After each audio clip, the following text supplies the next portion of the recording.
அமெரிக்காவுக்கும் ஈரானுக்கும் இடையிலே ஆரம்பமாக இருக்கக்கூடிய உச்ச மோதலும் பற்றி எரியும் மத்திய கிழக்கும். ஜியோனிச ஐக்கிய அரபு அமீரகம், கத்தார், குவைத், பஹ்ரைன் என அனைத்து அடிமைகளையும் பொளந்து கட்டும் ஈரானிய இராணுவத்தினரும், பற்றி எரியும் எண்ணெய் உற்பத்தி தளங்களும் கொத்து கொத்தாக அளிக்கப்படும் அமெரிக்க அதிகாரிகளும் சிப்பாய்களும், ஈரானின் பாலங்களை குறிவைத்திருக்கக்கூடிய அமெரிக்காவும் சவுதி அரேபியா மற்றும் பஹ்ரைனுக்கு இடையிலான பாலத்தை குறிவைத்த ஈரானிய இராணுவத்தினரும், மத்திய கிழக்கு பிராந்தியத்தில் இருக்கக்கூடிய உள்கட்டமைப்புகளை இலக்கு வைத்து உச்சக்கட்ட தாக்குதல்களை மேற்கொள்ள போகும் ஈரானின் அடுத்த கட்ட நகர்வுகளும், அதிரடியாக ஜோர்டானிலே மேற்கொள்ளப்பட்டிருக்கக்கூடிய ஈரானின் ஆச்சரிய தாக்குதல்களும், இருளில் மூழ்கி இருக்கக்கூடிய குர்திஸ்தான் பிரதேசமும் ஈரானினுடைய உச்ச தாக்குதல்களும், யமன் ஹவுதிகளின் அதிரடியான அறிவிப்புகளும், டொனால்ட் ட்ரம்பினுடைய தலைக்கு விலை குறித்திருக்கக்கூடிய ஈராக்கிய எதிர்ப்பு குழுக்களும், குட்டியடிமை குவைத்திலே தரைமட்டமாக்கப்பட்டிருக்கக்கூடிய அமெரிக்காவின் ஏவுகணை தளங்களும் உச்ச தாக்குதல்களும்.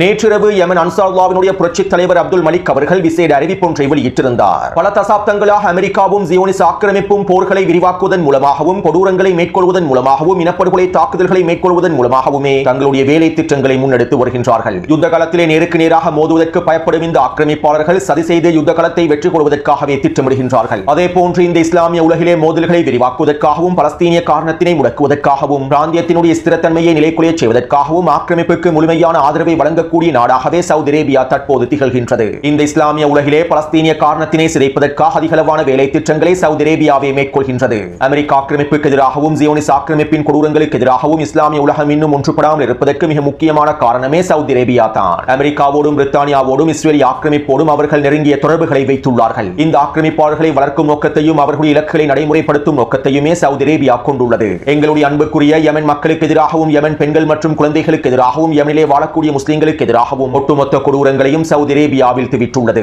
சவுதி அரேபியா ஆக்கிரமிப்பினால் யமன் மக்கள் மிகப்பெரிய துன்பங்களையும் கஷ்டங்களையும் அனுபவித்து வருகின்றார்கள். சவுதி அரேபியா எப்போதும் அண்டை நாடுகளுடைய புனிதத்தை மதிப்பதில்லை. அமெரிக்காவின் மேற்பார்வையில் பிரித்தானியாவினுடைய கூட்டாண்மைக்கு கீழால் சவுதி அரேபியா தங்களுக்கு தேவையான இலக்குகளை அடைந்து கொள்வதற்காகவே வேலை திட்டங்களை மேற்கொள்கின்றது. மக்களுக்கு எதிரான அடக்குமுறை கொடூரங்களையே சவுதி அரேபியா மேற்கொள்கின்றது. எந்தவிதமான நியாயமும் அடிப்படையும் இன்றி யமன் மக்களுக்கு எதிராக சவுதி அரேபியா கடந்த 12 வருடங்களுக்கு மேலாக முற்றுகையை விதித்துள்ளது.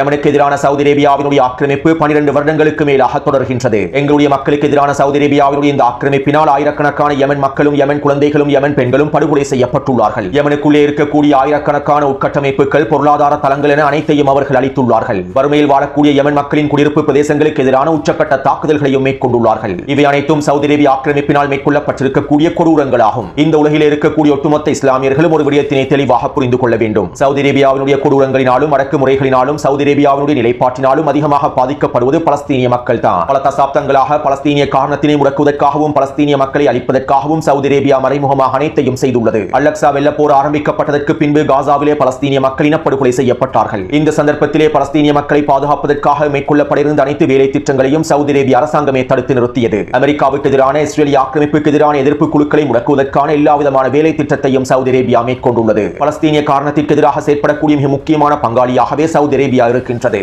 அல்-அக்ஸா வெள்ளப்போர் ஆரம்பிக்கப்பட்டதற்கு பின்பு, பலஸ்தீனிய மக்கள் இனப்படுகொலை செய்யப்பட்டதற்கு பின்பு, இஸ்ரேலிய ஆக்கிரமிப்புக்கு எதிராக அரபு நாடுகளினால் ஒரு பொருளாதார தடைகளை கூட விதிக்க முடியவில்லை. ஜிசிசி வளைகுடா நாடுகளினால் ஒரு பொருளாதார தடையை கூட இஸ்ரேலிய ஆக்கிரமிப்புக்கு எதிராக விதிக்க முடியாததற்கு காரணம் சவுதி அரேபியா தான். அவர்கள் இஸ்ரேலிய ஆக்கிரமிப்பின் பொருளாதாரத்தை பாதுகாப்பதற்கே விரும்புகின்றார்கள். இஸ்ரேலிய ஆக்கிரமிப்புக்கு எதிராக ஒன்றுபடக்கூடிய மக்களுக்கு எதிராக சவுதி அரேபியா அடக்குமுறைகளையும் அவிழ்த்து விடுகின்றது. மேலும் பலஸ்தீனிய போர் முனைக்கு ஆதரவான எதிர்ப்பற்றுக்களை முடக்குவதற்காக சவுதி அரேபியா அனைத்தையும் செய்கின்றது. லெபனானிய களத்திலே ஹிஸ்புல்லாவை நிராயுதபாணியாக்குவதற்கும், ஹிஸ்புல்லாவினுடைய ஆயுதங்களை கைப்பற்றுவதற்கும் சவுதி அரேபிய அரசாங்கம் லெபனானிய அரசாங்கத்தோடு ஒன்றிணைந்து வேலை திட்டங்களை முன்னெடுக்கின்றது. லெபனானில் இருக்கக்கூடிய சவுதி அரேபியாவினுடைய தூதர் பல மில்லியன் டாலர்களை களமிறக்கி முதலீடு செய்து எதிர்ப்பற்றுக்களை நிராயுதபாணியாக்குவதற்கான வேலை திட்டங்களை முன்னெடுக்கின்றார். ஹிஸ்புல்லாவை நிராயுதபாணியாக்குவதற்காக லெபனானிய அரசாங்கத்தில் பல மில்லியன் டாலர்களை முதலீடு செய்து பல அமைச்சர்களையும் அரசியல் தலைவர்களையும் விலைக்கு வாங்குகின்றார்கள். இதனால் இந்த இஸ்லாமிய உலகிலே சவுதி அரேபிய ஆக்கிரமிப்பு மேற்கொண்டு வரக்கூடிய அனைத்து கொடூரங்களுக்கும் முற்றுப்புள்ளி வைப்பதற்கான காலமும் நேரமும் வந்துவிட்டது. இதற்கு மேலும் சவுதி அரேபிய ஆக்கிரமிப்பை எங்களால் விட்டு வைக்க முடியாது. இதனால் இதற்கு பிறகு நாங்கள் யுத்த களத்திலே உண்மையான சமன்பாடுகளை களமிறக்கப் போகின்றோம். எங்களுடைய விமான நிலையங்கள் இலக்கு வைக்கப்பட்டால் சவுதி அரேபியாவினுடைய விமான நிலையங்கள் இலக்கு வைக்கப்படும். எங்களுடைய துறைமுகங்கள் இலக்கு வைக்கப்பட்டால் சவுதி அரேபியாவினுடைய துறைமுகங்கள் இலக்கு வைக்கப்படும். எங்களுடைய உட்கட்டமைப்புகள் இலக்கு வைக்கப்பட்டால் சவுதி அரேபியாவினுடைய உட்கட்டமைப்புகள் இலக்கு வைக்கப்படும். இதற்கு பிறகு யமன் மக்களுக்கு எதிராக சவுதி அரேபியா தாக்குதல்களை மேற்கொண்டால் நாங்கள் எந்த விதமான வரம்பும் இல்லாமல் கண்ணுக்கு கண் என்கின்ற விதத்தில் சவுதி அரேபியாவுக்கு எதிரான தாக்குதல்களை மேற்கொள்வோம். சவுதி அரேபியா ஆக்கிரமிப்பு இந்த விடயத்தினை ஒரு கேலிக்கூத்தாக நினைத்துவிடக் கூடாது. இறைவனின் உதவியோடு எங்களிடம் இருக்கக்கூடிய அனைத்து ஆயுதங்களையும் பயன்படுத்தி நாங்கள் சவுதி அரேபியா ஆக்கிரமிப்புக்கு எதிராக போராடுவோம். சவுதி அரேபியாவை எதிர்கொள்வதிலிருந்து நாங்கள் ஒரு பொழுதும் பின்வாங்க போவதில்லை. சவுதி அரேபியாவும் அதனுடைய கூலிப்படைகளும் எங்களுக்கு எதிரான தாக்குதல்களை மேற்கொண்டால் சவுதி அரேபியாவினுடைய அனைத்து எண்ணெய் வசதிகளை இலக்கு வைத்தும், சவுதி அரேபியாவின் எண்ணெய் உற்பத்தி தளங்களை இலக்கு வைத்தும், விமான நிலையங்களை இலக்கு வைத்தும், விமான தரைப்படங்களையும் இராணுவ கட்டளை தளங்களை இலக்கு வைத்தும் நாங்கள் உச்ச தாக்குதல்களை மேற்கொள்வோம். மேலும் நாங்கள் மிகப்பெரிய போர்க்களத்திற்கு தயாராகவே இருக்கின்றோம். அத்தோடு சவுதி அரேபியா ஆக்கிரமிப்பு, அமெரிக்கா ஆக்கிரமிப்பு, பிரித்தானிய, இஸ்ரேலிய ஆக்கிரமிப்பு எங்களை ஒருபொழுதும் கட்டுப்படுத்த முடியாது, சரணடைய வைக்க முடியாது. மேலும் நிச்சயமாக இறைவனின் உதவியோடு நாங்கள் இந்த போரிலே வெற்றி பெறுவோம். ஆக்கிரமிப்பாளர்களுக்கு ஒரு சிறந்த பாடத்தினை கற்பிப்போம் என யமன் அன்சாருல்லாஹ்வுடைய புரட்சி தலைவர் தெரிவித்துள்ளார்.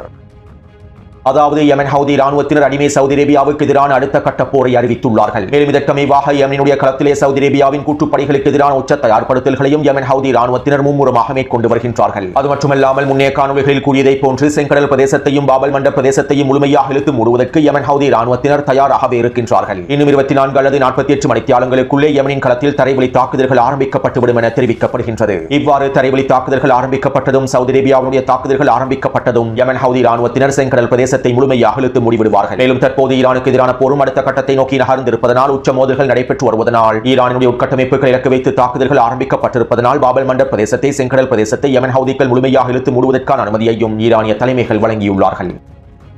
அது மட்டுமல்லாமல் இன்றைய தினம் யமன் ஹவுதி இராணுவத்தினர் அடிமை சவுதி அரேபியாவுக்கு சவால் விட்டுள்ளார்கள். நாளை தினம் நாங்கள் யமனுடைய தலைநகரான சனாவிலே மிகப்பெரிய ஆர்ப்பாட்டங்களையும் போராட்டங்களையும் மேற்கொள்ளப் போகின்றோம். யமன் மக்களுடைய மிகப்பெரிய அணிதிரட்டல்களை வெளிப்படுத்தப் போகின்றோம். அது மட்டுமல்லாமல் நாளைய தினம் இலக்கு வைக்கப்பட்ட சர்வதேச சனா விமான நிலையம் மீண்டும் திறக்கப்படும். மேலும் நாளைய தினம் ஈரானுடைய விமானங்கள் குறித்த சர்வதேச விமான நிலையத்திலே களமிறங்கும். யமனுக்கும் ஈரானுக்கும் இடையிலான விமான பயணிகள் போக்குவரத்து ஆரம்பிக்கப்படும். தைரியம் இருந்தால் நாளைய தினம் ஆரம்பிக்கப்பட போகும் எங்களுடைய விமான போக்குவரத்தை தடுத்து நிறுத்தி பாருங்கள். தைரியம் இருந்தால் சனா விமான நிலையத்தை இலக்கு வைத்து நாளைய தினம் தாக்குதல்களை மேற்கொண்டு முடிந்தால் மீண்டும் எங்களுக்கு எதிராக வான்படை முற்றுகையை களமிறக்கி பாருங்கள் என யமன் ஹவுதி இராணுவத்தினர் அடிமை சவுதி அரேபியாவுக்கு எதிராக சவால் செய்துள்ளார்கள்.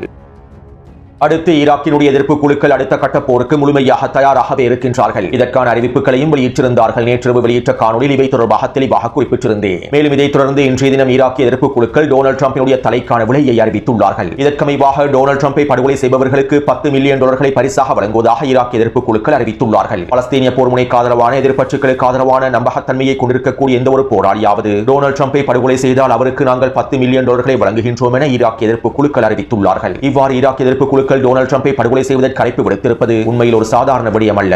இதற்கான பரிசு தொகையையும் உத்தியோகபூர்வமாக அறிவித்திருப்பது சர்வதேச ரீதியில் டொனால்ட் ட்ரம்பை படுகொலை செய்வதற்கு பல உளவாளிகளை ஆக்டிவேட் செய்திருப்பதனையும் உறுதிப்படுத்துகின்றது.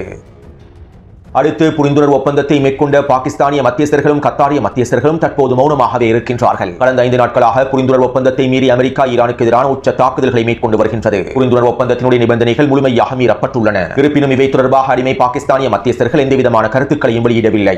ஏனென்றால் இந்த புரிந்துணர்வு ஒப்பந்தம் ஒரு சூழ்ச்சி திட்டம் என்பது பாகிஸ்தானிய அடிமை மத்தியஸ்தர்களுக்கும் நன்றாகவே தெரியும், கத்தாரி அடிமைகளுக்கும் நன்றாகவே தெரியும். இதனால் தான் இந்த அடிமை மத்தியஸ்தர்கள் இன்னும் வாய் திறக்காமல் மௌனமாகவே இருக்கின்றார்கள். அத்தோடு நேற்றிரவு வெளியிட்ட காணொலியில் இன்னும் 24 மணித்தியாலத்திற்குள்ளே உச்ச மோதல்கள் ஏற்படுவதற்கான வாய்ப்புகள் இருப்பதாக நான் குறிப்பிட்டிருந்தேன். மேலும் நேற்றிரவு நான் குறித்த காணொலியை வெளியிட்டு 5 மணித்தியாலங்களுக்குள்ளேயே உச்ச மோதல்கள் ஆரம்பிக்கப்பட்டிருந்தன. மேலும் இந்த மோதல்கள் ஆரம்பிக்கப்படுவதற்கு முன்பு ஈரானின் காத்தமல் அன்பியா தலைமையகத்தினுடைய ஊடக பேச்சாளர் இவ்வாறு தெரிவித்தார். ஈரானினுடைய உள்கட்டமைப்பை இலக்கு வைத்து அமெரிக்கா தாக்குதல்களை மேற்கொண்டால், உள்கட்டமைப்புகளுக்கு எதிரான தாக்குதல்களை விரிவுபடுத்தினால், இந்த பிராந்தியத்தில் இருக்கக்கூடிய ஒவ்வொரு உள்கட்டமைப்புகளை இலக்கு வைத்தும் நாங்கள் தாக்குதல்களை மேற்கொள்வோம். மேலும் இந்த பிராந்தியத்தில் இருக்கக்கூடிய மிக முக்கியமான உள்கட்டமைப்புகள் இருந்த இடம் இல்லாமல் போய்விடும். அவை இருந்ததற்கான ஆதாரத்தையே நாங்கள் அழித்து விடுவோம். ஈரானுடைய சிவப்பு கோடுகள் மீறப்பட்டால் இந்த பிராந்தியம் முழுவதும் பற்றி எரியும். மேலும் இதற்கு அனைவரும் தயாராகவே இருந்து கொள்ளுங்கள் என ஈரானிய காத்தமல் அன்பியா தலைமையகத்தினுடைய ஊடக பேச்சாளர் இறுதி எச்சரிக்கைகளை வெளியிட்டிருந்தார். அத்தோடு நேற்று மாலை ஈரானுக்கு எதிரான தாக்குதல்களில் ஐக்கிய அரபு அமீரகத்தினுடைய ட்ரோன்களும் பயன்படுத்தப்பட்டிருந்தன. நேற்றைய தினமே இவை தொடர்பான காணொலிகளை டெலிகிராம் சேனலிலும் பதிவிட்டிருந்தேன். இந்த தாக்குதல்களை தொடர்ந்து நேற்றிரவு ஈரான் ஐக்கிய அரபு அமீரகத்திற்கு எதிரான உச்ச தாக்குதல்களை மேற்கொண்டிருந்தது. அபுதாபியில் இருக்கக்கூடிய மிக முக்கியமான இராணுவ தளத்தை இலக்கு வைத்தும், துபாயில் இருக்கக்கூடிய சில பிரதேசங்களை இலக்கு வைத்துமே இந்த உச்ச தாக்குதல்கள் மேற்கொள்ளப்பட்டிருந்தன. அதேபோன்று ஐக்கிய அரபு அமீரகத்தின் ஷேக் ஜயீத் இராணுவ வளாகத்தில் இருக்கக்கூடிய மிக முக்கியமான 3 கிடங்குகளும் அளிக்கப்பட்டிருந்தன.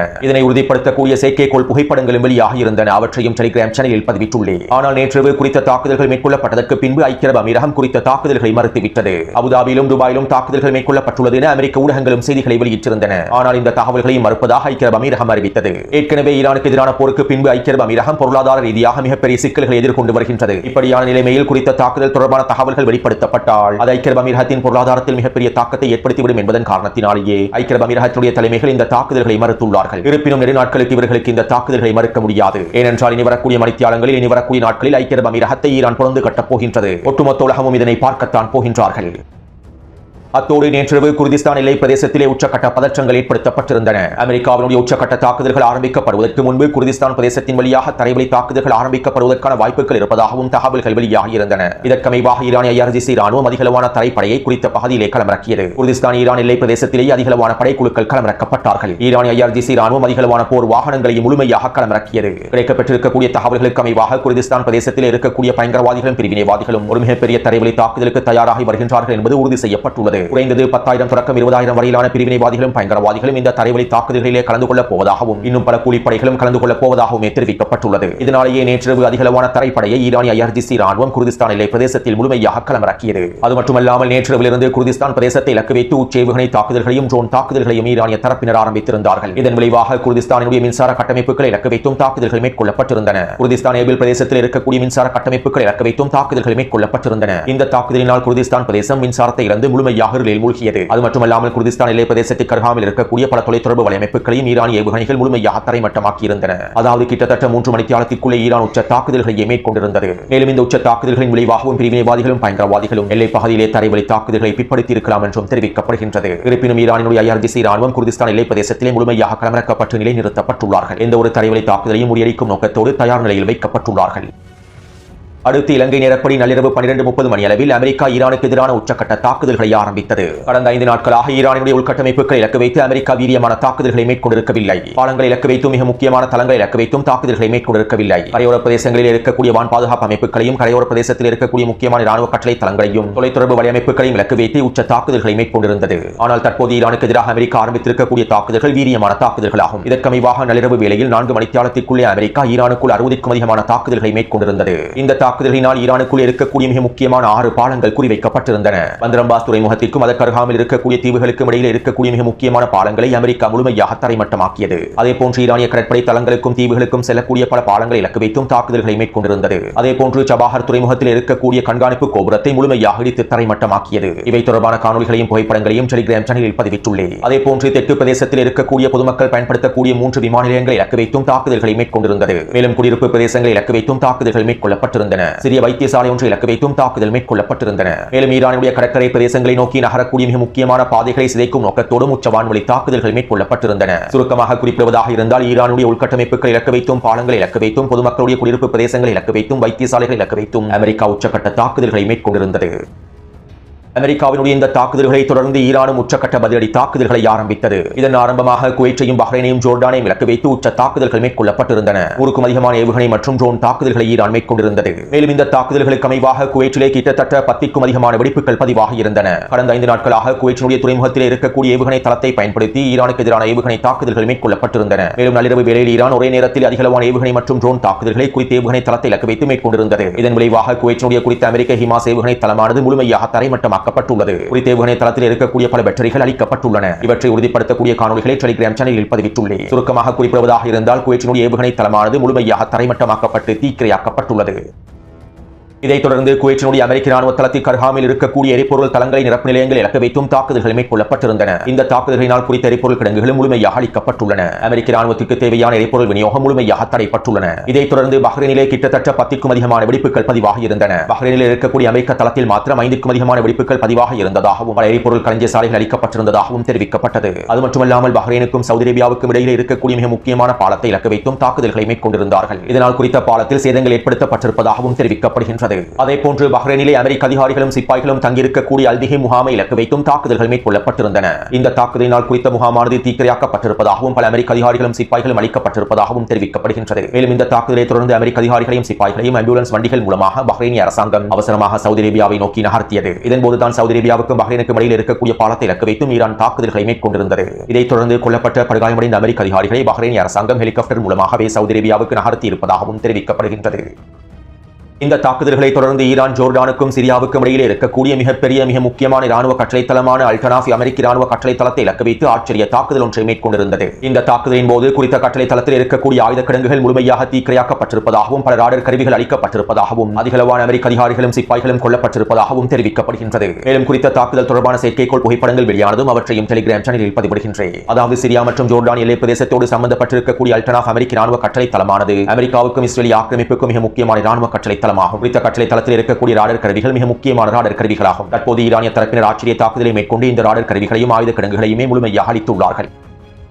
அடுத்து இந்த தாக்குதல்களை தொடர்ந்து கத்தாரை இலக்கு வைத்தும் ஈரான் அதிரடியான ஏவுகணை மற்றும் ட்ரோன் தாக்குதல்களை மேற்கொண்டிருந்தது. இதற்கமைவாக கத்தாரிலே கிட்டத்தட்ட 4 வெடிப்புகள் பதிவாக இருப்பதாக தெரிவிக்கப்படுகின்றது. கத்தாரில் இருக்கக்கூடிய அமெரிக்க நலன்களுக்கு எதிராகவே இந்த தாக்குதல்கள் மேற்கொள்ளப்பட்டுள்ளன. எனவே தற்போது போரானது அடுத்த கட்டத்தை நோக்கி நகர்கின்றது. அமெரிக்காவுக்கும் ஈரானுக்கும் இடையிலான உச்ச மோதல்கள் ஆரம்பிக்கப்பட்டு விட்டன. மத்திய கிழக்கு பிராந்தியத்தில் இருக்கக்கூடிய உட்கட்டமைப்புகளை அளிப்பதற்கான தாக்குதல்களையும் ஈரான் ஆரம்பித்து விட்டது. இதனால் இனி வரக்கூடிய மணித்தியாலங்களில் மத்திய கிழக்கு பிராந்தியம் பற்றி எறிய போகின்றது. அடிமை அரபுகளுடைய மிக முக்கியமான தளங்கள் குறிவைக்கப்பட போகின்றன. எனவே இந்த காணொலி தொடர்பான கருத்துக்களை பதிவிடுங்கள். அடுத்த காணொலியை விரைவாக பதிவிடுகின்றேன். தொடர்ந்து என்னுடன் இணைந்திருங்கள். நன்றி, வணக்கம்.